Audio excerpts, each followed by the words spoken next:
Thomas Mercer hadn't heard another human voice in 17 days. The isolation of his cattle ranch in Montana's Bitterroot Valley had been his sanctuary for the past 8 years, ever since he'd left behind the chaos of Chicago and his failed marriage. At 52, his weathered face and calloused hands told the story of a man who'd found purpose in the daily rituals of ranch life, the pre-dawn feedings, fence repairs, and the quiet communion with his small herd of highland cattle. The October morning arrived with an unusual fog that clung to the valley floor, transforming the familiar landscape into something foreign. Thomas sat on his porch, coffee mug warming his hands against the autumn chill, watching as the mist swallowed the fence lines and blurred the edges of his barn. The mountains that typically dominated the horizon were nothing more than dark shadows. He was about to return inside when he heard it, a faint, rhythmic sound carried on the damp air. At first, he thought it might be a vehicle on the distant highway, its bass thudding against the fog. But there was something organic about the sound, something that reminded him of heartbeats.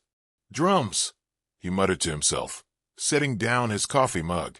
The sound grew more distinct, a steady, unhurried rhythm that seemed to originate from the direction of the creek that marked the eastern boundary of his property. The creek separated his land from the reservation. In 8 years, he'd exchanged nothing more than polite nods with his Native American neighbors when their paths crossed in town. Thomas pulled on his jacket and boots, curiosity drawing him toward the sound. He followed the gravel path that led to the eastern pasture, the fog so thick he could barely see 10 feet ahead. The drumming continued, unwavering, neither increasing nor decreasing in volume as he approached. At the fence line, he stopped. Through the mist, a figure gradually took shape, small, motionless, standing just on the other side of his property. As the fog shifted, he could make out more details.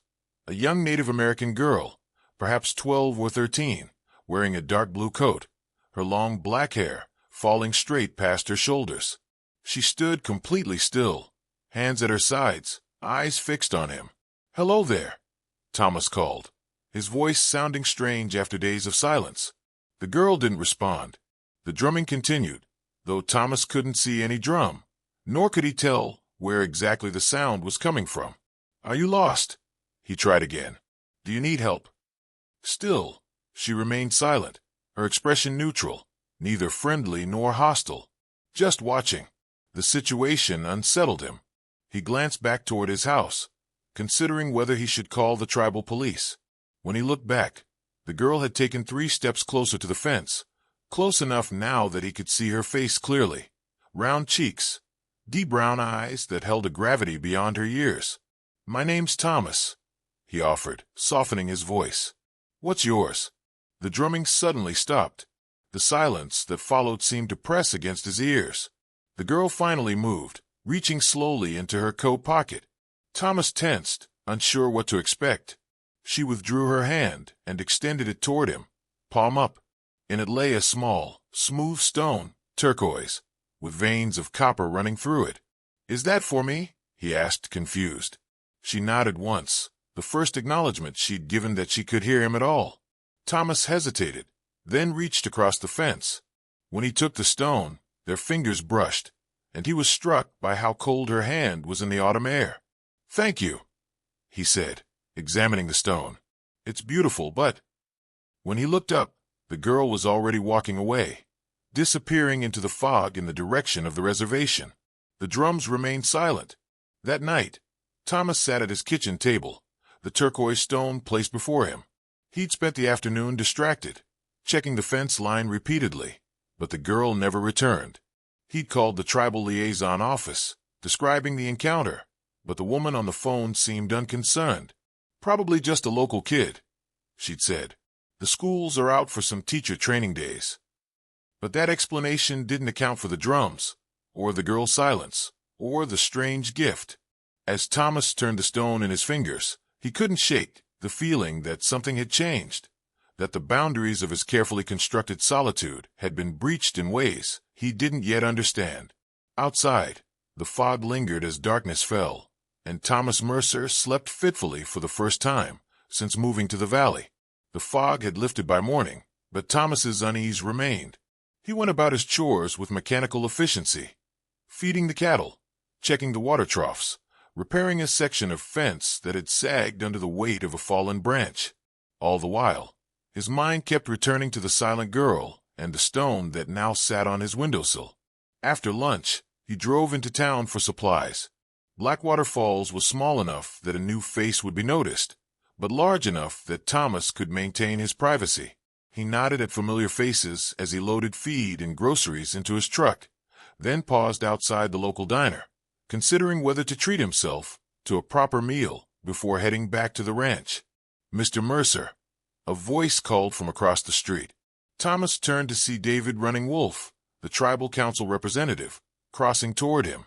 They'd met a handful of times at town meetings, and Thomas respected the man's straightforward manner. "David." Thomas greeted him with a handshake. "Good to see you." "Likewise." David studied him for a moment. "Heard you had a visitor yesterday." Thomas raised an eyebrow. "Word travels fast." "Small community." David shrugged.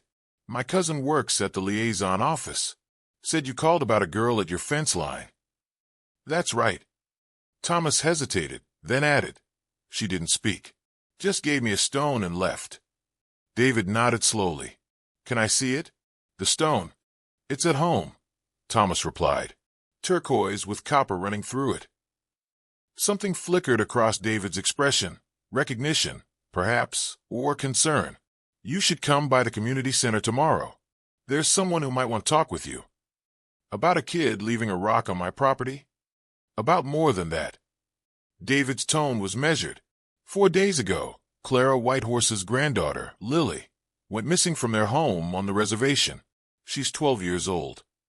Thomas felt a chill that had nothing to do with the October air. "The girl I saw wasn't missing. She walked away, back toward the reservation." "Maybe," David conceded. "But Lily hasn't been home, and Clara is worried sick. If nothing else, your description might help us figure out who was on your property." Thomas agreed to visit the community center the next morning, and they parted ways. As he drove back to the ranch, the valley opened before him, golden in the late afternoon sunlight. It looked nothing like the otherworldly landscape that had been cloaked in fog the day before. At home, Thomas took the turquoise stone from the windowsill and examined it more carefully. It was polished to a high shine, clearly worked by human hands rather than simply found in nature. He placed it in his pocket, its weight a small but constant reminder of the encounter. That evening, he found himself drawn to the eastern fence line again. The sunset painted the sky in dramatic streaks of orange and purple as he walked the perimeter of his property. No fog, no drums, no silent visitor. Just the ordinary sounds of birds settling for the night and the distant lowing of cattle. As darkness fell, Thomas noticed a faint glow coming from the direction of the reservation, perhaps a bonfire or gathering. The longer he watched, the more certain he became that the light was moving, a procession of some kind winding its way along what he knew to be the creek trail. Without fully understanding why, Thomas returned to the house and gathered a flashlight, a jacket, and a small pack with water and his first aid kit. Something compelled him to follow the light, to see where it led. He hesitated at his door, questioning his own judgment. What business did he have wandering onto reservation land at night, following lights that might be nothing more than his imagination? Yet the memory of the girl's solemn face and the strange drums in the fog pulled at him. If she was indeed the missing Lily Whitehorse, and if there was any chance she might return to the fence line, he felt obligated to be there. Thomas walked back to the eastern boundary, the flashlight beam swinging before him. The stone in his pocket seemed to grow heavier with each step. When he reached the fence, he saw that the lights had disappeared. A figure stood waiting on the other side. Not the girl this time, but an elderly woman wrapped in a patterned blanket, her silver hair gleaming in the moonlight. "I've been expecting you, Mr. Mercer," she said, her voice strong despite her age. "I'm Clara Whitehorse. I believe you've met my granddaughter." Thomas felt the weight of the turquoise stone in his pocket, suddenly understanding that he had stepped into something far more complex than a chance encounter at his fence line. "Your granddaughter gave me this," Thomas said, withdrawing the turquoise stone from his pocket. He held it out across the fence, but Clara Whitehorse made no move to take it. "She meant for you to have it." the elderly woman replied. Her face was deeply lined. A map of decades lived close to the land. It belonged to her grandfather. A protection stone, he called it. Thomas returned the stone to his pocket, unsure how to respond. I was told Lily is missing. Clara's expression remained steady. From her bed, yes. From this world, no. The cryptic answer did nothing to ease Thomas's confusion. I don't understand. Walk with me, Clara said, gesturing to a gate in the fence line that Thomas rarely used.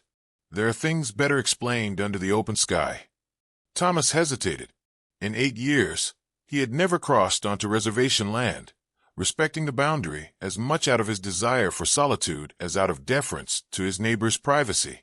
But Clara Whitehorse's calm authority and the mystery of the silent girl with the drums drew him forward. He unlocked the gate and stepped through. Clara led him along a narrow trail that followed the creek. The water whispered over stones, a natural counterpoint to their footsteps. Neither spoke until they reached a small clearing where a fire burned low, tended by a middle-aged man who nodded respectfully to Clara and cast a curious glance at Thomas. My son Joseph, Clara introduced him. Joseph, this is Mr. Mercer from the ranch across the creek. Thomas, he corrected, extending his hand. Joseph's handshake was firm.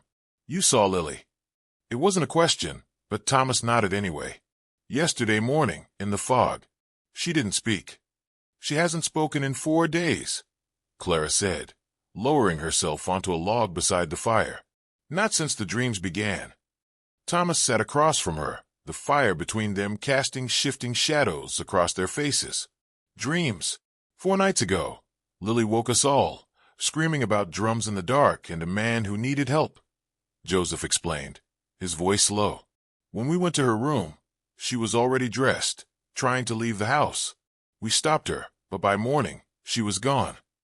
We've been searching, Clara continued, but the tribal police say 12-year-olds run away all the time. They think she's staying with friends, avoiding school. But you don't believe that, Thomas observed.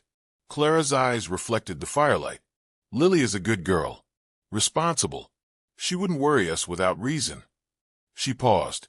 And there's the matter of her grandfather's stone. It was kept in a special box. She must have taken it before she left. Why would she give it to me? Thomas asked. I've never met her before. That, Clara said, is what we need to understand. Joseph added more wood to the fire. There's a story in our family about the stones my father collected. He believed they connected people who needed to find each other. Thomas felt a strange prickle at the back of his neck, not fear, exactly, but a sense that he was standing at the edge of something significant. I'm just a rancher. I don't need to find anyone. Clara's gaze was penetrating. Are you certain of that, Mr. Mercer? A man who lives alone, speaks to almost no one, keeps his fences high. The accuracy of her assessment made Thomas uncomfortable. He shifted on the log, looking away from her knowing eyes. The drums Lily heard in her dreams, Joseph said, changing the subject. Did you hear them too? Thomas nodded slowly. In the fog. I couldn't see where they were coming from. Clara and Joseph exchanged a glance that Thomas couldn't interpret. The fire crackled in the silence. Tomorrow is the autumn ceremony, Clara finally said. A time when we honor connections to the land, to our ancestors, to each other. She reached into a small pouch at her waist and withdrew what looked like a braided leather bracelet. Wear this. Come to the community center at sundown. I already told David Running Wolf I'd come in the morning, Thomas said. That too, Clara nodded. But the evening is when we'll perform the searching ceremony for Lily. The stone she gave you connects you to this now. Thomas accepted the bracelet, its leather worn smooth with age. As he slipped it over his wrist, he found himself wondering how he'd gone from complete isolation to sitting at a fire on reservation land, being invited to a ceremony for a missing girl he'd met only once. What if she comes back to my fence while I'm here? He asked. Then Joseph will find her, Clara answered. He's watching both sides of the creek tonight. As Thomas walked back to his ranch an hour later, the leather bracelet secure around his wrist and the turquoise stone heavy in his pocket, he realized that for the first time in years, his solitude felt less like a refuge and more like a barrier, one that a silent girl with drums had somehow found a way to breach. The community center was a low, sprawling building with large windows that reflected the morning light. Thomas arrived just before 10, the turquoise stone in his pocket and Clara's leather bracelet around his wrist. He'd slept poorly, his dreams filled with foggy landscapes and distant drumbeats. David Running Wolf met him at the entrance. "Glad you came," he said, leading Thomas through a corridor lined with photographs, community gatherings, elders, children in traditional dress. They entered a small conference room where 3 people waited: Clara Whitehorse, a man in a tribal police uniform, and a woman Thomas didn't recognize who was typing on a laptop. "Officer Ben Tallfeather," David introduced the policeman, who nodded curtly, "and Sarah Little Creek, our community liaison." Sarah looked up from her computer. "Mr. Mercer, thank you for coming. We'd like to get your statement about the girl you saw." Thomas described the encounter in detail: the fog, the drums, the silent girl with the turquoise stone. As he spoke, he noticed Officer Tallfeather's skeptical expression. "Drums with no drummer," the officer said when Thomas finished. "And you didn't think to take a photo of this girl?" "Ben," Clara's voice was quiet but firm, "Mr. Mercer is here to help." "I understand your concern," Thomas told the officer. "I'd be skeptical too, but everything happened exactly as I described it." Sarah looked up from her notes. "The description matches Lily, the blue coat, the height, the age. But she's not the only young girl on the reservation who looks like that." "What about the stone?" Thomas asked, placing it on the table. Clara reached for it, turning it over in her wrinkled hands. "This is Raymond's stone. He found it 50 years ago at the old mining site near Thunder Basin." Officer Tallfeather leaned forward. "So it was in your house, which means Lily must have taken it before she disappeared." "Yes," Clara confirmed. "It was kept in his medicine box." Thomas felt a growing frustration. None of this explains why she came to my fence line or why she gave me the stone. David, who had been quiet, finally spoke. "There might be a connection we're missing. Thomas, how long have you owned the ranch?" 8 years, Thomas replied. "Bought it from a bank after the previous owner died." Clara's head snapped up. "Who was the previous owner?" "A man named Harrison. Frank Harrison, I think. Never met him. The place had been empty for almost a year when I bought it." A heavy silence filled the room. Clara and David exchanged a look that made Thomas uneasy. "What?" he asked. "Did you know him?" "Frank Harrison was my cousin Raymond's best friend," Clara said slowly. "They worked together at the sawmill for 30 years. When Raymond was dying, Frank visited him every day." Thomas felt a chill run through him. "I had no idea." "Few people did," Clara continued.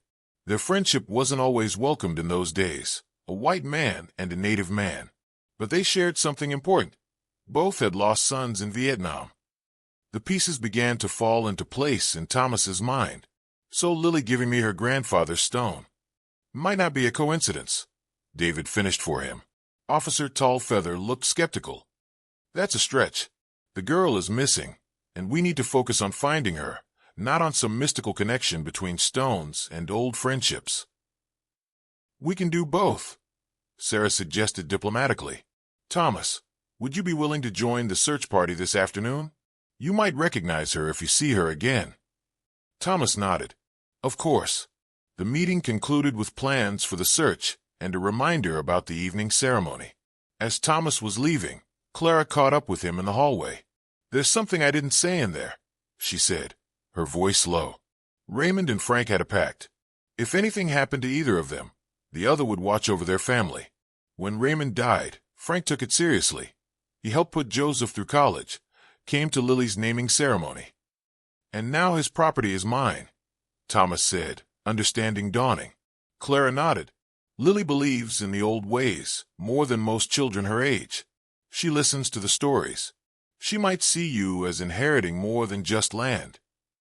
Thomas drove back to his ranch with a head full of connections he'd never known existed. The land he'd thought of as his private refuge was layered with histories and relationships that preceded him. For the first time, He wondered if his isolation had blinded him to the community that surrounded him. That evening, Thomas returned to the community center as promised. The parking lot was full, and the smell of sage and sweetgrass filled the air. Inside, the main hall had been transformed, chairs arranged in a circle, a drum group sitting up in the center, tables of food along one wall. Clara found him immediately, taking his arm. "You came," she said, sounding relieved. "The searching ceremony will begin soon. It's not just for Lily, it's for anyone who is lost, in body or in spirit." As the drums began and voices rose in songs Thomas didn't understand but felt in his chest, he realized that for 8 years, he might have been among the lost himself. The searching ceremony continued well into the night. Thomas sat beside Clara, the unfamiliar rhythms of the drums and songs washing over him. He observed the community around him, elders with dignified expressions, parents holding children, teenagers trying to appear disinterested but participating nonetheless. The sense of belonging among them was palpable, making his self-imposed isolation seem suddenly hollow. During a break in the ceremony, Joseph Whitehorse approached Thomas with 2 cups of coffee. "No sign of Lily in today's search," he said, handing one to Thomas. "But we'll try again tomorrow."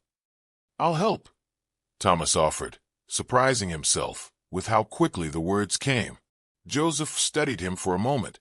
"You know, my grandfather spoke of Frank Harrison often, said he was a man who understood silence, that they could sit for hours without talking and still be communicating." Thomas felt an unexpected connection to a man he'd never met. "I can understand that." Grandfather also said that after Frank's son died, he retreated from the world, built walls. Sound familiar? The observation hit too close to home. Thomas stared into his coffee, unwilling to meet Joseph's gaze. "I'm not judging," Joseph continued, his voice gentle. "Just noticing patterns. Lily notices them too. She sees things others miss." Before Thomas could respond, a commotion near the entrance drew their attention. David Running Wolf was helping an elderly man into the hall, his face urgent. He scanned the crowd and waved Clara over. "That's George Blackfeather," Joseph explained. "He lives in the cabin up by Thunder Basin. Almost never comes down." Thomas watched as Clara spoke with the old man, her expression changing from concern to something like wonder. After a brief consultation, she made her way back to them, moving with purpose despite her age. "George saw Lily," she announced without preamble. "This morning, heading up the trail to Thunder Basin." "That's a 4-hour hike," Joseph said, alarmed. "What would she be doing up there?" "George says she had a drum with her, a small hand drum. She was following the old mining trail." Thomas felt the turquoise stone in his pocket grow warm, or perhaps it was just his imagination. "The mining site where Raymond found stone." Clara nodded. It was an old turquoise mine before it collapsed in the 50s. Raymond always believed there was something special about that place. A plan quickly formed. A search party would set out at first light for Thunder Basin, with George Blackfeather guiding them as far as his cabin. Thomas insisted on joining, feeling an inexplicable certainty that he needed to be there. Back at his ranch that night, Thomas packed a bag with supplies: water, food, first aid kit, extra clothes.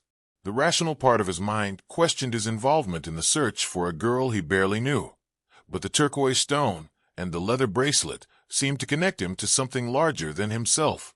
He stepped onto his porch before turning in, gazing toward the reservation lands. The night was clear, stars brilliant in the autumn sky. No sign of the fog that had brought the silent visitor to his fence. Yet somehow, he knew the fog would return. As if answering his thought, a thin mist began to rise from the creek, slowly creeping across the eastern pasture. Thomas watched, transfixed, as it gathered density and purpose. When the first soft drumbeat reached his ears, he wasn't surprised. This time, he didn't hesitate. He grabbed his jacket and flashlight and headed toward the fence line. The fog thickened with each step, until he could barely see the path before him. The drumming grew louder, steady and insistent. At the fence, he stopped, sweeping his flashlight beam through the mist. For a moment, he saw nothing. Then a figure emerged, not Lily this time, but a man, tall and weathered, wearing flannel and work boots. An impossible figure that Thomas recognized instantly from a single photograph he'd found in the ranch house when he'd bought it. Frank Harrison. Thomas's breath caught. He blinked hard, certain his mind was playing tricks. When he looked again, the figure had changed. It was Lily, her face solemn, holding a small drum in her hands. "You can see him too, can't you?"